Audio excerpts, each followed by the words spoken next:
अस्सलाम वालेकुम। बहुत ही इंपॉर्टेंट जजमेंट है किस चीज़ को लेकर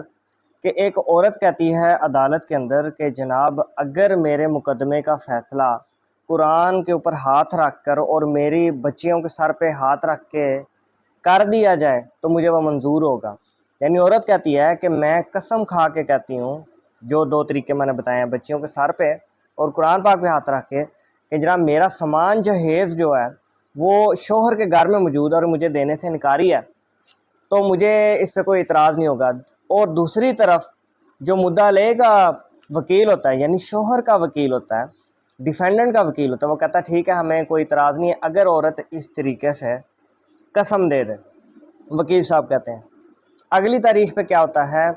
कि औरत जो है कसम दे देती है कुरान पे हाथ रख के और बच्चियों के सर पे हाथ रख के कि जनाब मैं अल्लाह को हाज़िर नाज़िर जान के ये कहती हूँ कि मेरा सामान जो है वो शोहर के घर में मौजूद है, मुझे दे दिया जाए। अब चूँकि ये ऑफ़र दी गई थी खातून की तरफ से शोहर के वकील को, जो कि शोहर के वकील ने कबूल कर ली थी, तो इस पे वो बाइंडिंग हो गया था। और ये जो सारा मामला था ये ओथ्स एक्ट एक डील करता है 1873 का, शिक नंबर 8 से लेकर 11 इनकी डील करती है। जैसे ही ये जब ओथ दे दी औरत ने कि जनाब मुझे मेरा सामान जहेज दिया जाए, मैं कसम खाती हूँ, तो जो मुद्दा ले था, डिफेंडेंट था, शोहर था, वो सामने आ जाता है एक नई एप्लीकेशन लेकर, जनाब के मेरे साथ तो ज़्यादती हो गई है, मैंने तो अपने वकील को ये इख्तियारात ही नहीं थे दिए कि अगर औरत इस तरीके से कोई ऑफ़र करे कसम वाली तो वो मेरे बिहाफ पे एक्सेप्ट भी कर ले। ये मेरे वकील ने जो उसकी कसम वाली बात को एक्सेप्ट कर लिया है, ये हलफ वाली, ये मैंने इसको इख्तियार नहीं था दिया, मुझे पूछे बगैर जनाब ये हलफ वाली बातें चल पड़ी हैं। तो जब मैंने इजाज़त नहीं दी, शोहर कहता है मैंने इजाज़त नहीं दी अपने वकील को कि वो मेरी बीवी के साथ ये हलफनामे वाले बात चलाए, तो इसके पास तो इख्तियार ही नहीं है। ये कौन होता है मेरे बिहाफ पे हलफ लेने वाला? लेकिन ट्रायल कोर्ट जो होती है, यानी जो पहली कोर्ट है, सबसे पहली कोर्ट जहाँ दावा चलता है, वो दावा डिग्री कर देती है इसी हलफ के ऊपर। औरत का सामान जहेज मर्द से लेके औरत को दे दिया जाता है इस कसम के ऊपर, ओथ्स एक्ट के तहत। ये जो शोहर होता है ये जनाब चला जाता है ऊपर वाली कोर्ट्स के अंदर, एपलेट कोर्ट में। हवाला मैं दे देता हूँ, Lahore high court 2023 MLD page number 483। शोहर लाहौर हाई कोर्ट में जाके क्या प्ली रखता है, पिटीशन दायर करता है 199 की कि जनाब मेरे साथ तो सख्त ज़्यादती हुई है, मैंने तो इख्तियारात दिए ही नहीं अपने वकील को, तो ये मेरे बिहाफ पे कैसे इसने हलफ वाली कंडीशन कबूल कर लिया बीवी की तरफ से जो दी गई। तो यहाँ पे हाई कोर्ट कहती है कि ऐसी बात नहीं है। जो भी वकील मुकर्रर किया जाता है एक शख्स की तरफ से, जैसे कि इस केस में शोहर ने मुकर्रर किया था, तो जो वकालतनामा होता है जिसे आप पावर ऑफ अटॉर्नी भी कहते हैं,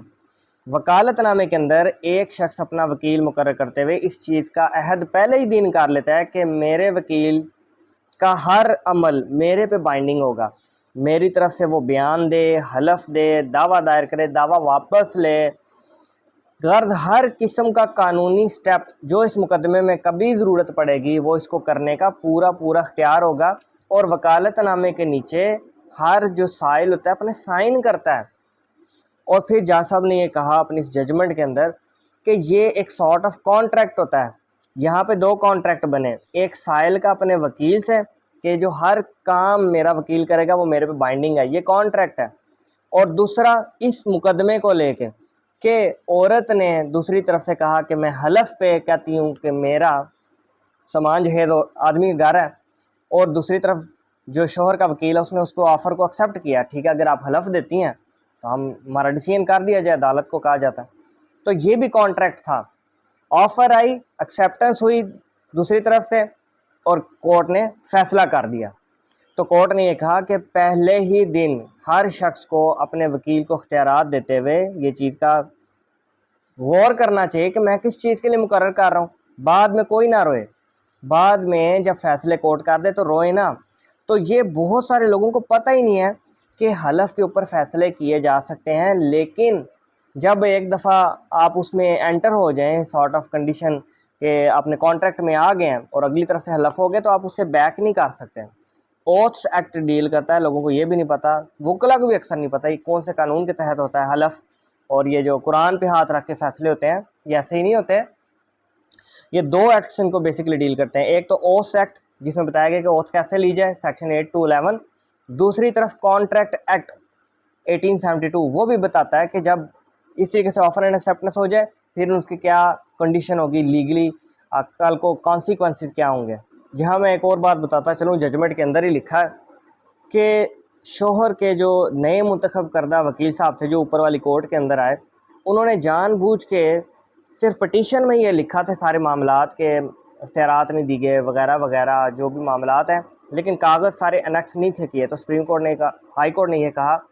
کہ جو بھی جان بوجھ کے کاغذ اپنی پٹیشن کے ساتھ نہیں لگائے گا اٹیسٹڈ نقول, تو یہی کنسیڈر کیا جائے گا اس کے ہاتھ صاف نہیں ہے, کلین ہینڈ سے یہ کورٹ میں نہیں آیا, تو ایسا شخص کوئی داد رسی نہیں رکھے گا. تو اس شوہر کی یہ جو پٹیشن تھی کہ جناب حلف نامے پہ کیسے فیصلہ ہو گیا, میں نے تو اجازت ہی نہیں تھی دی, تو یہ پٹیشن خارج کی گئی اور عورت کا فیصلہ جو ٹرائل کورٹ نے کیا تھا وہی اوپر والی کورٹ میں رہا, اور جہیز جو ہے عورت کے پاس ہی رہا. خاوند کو جو ہے کوئی داد رسی نہیں ملی. Thank you very much.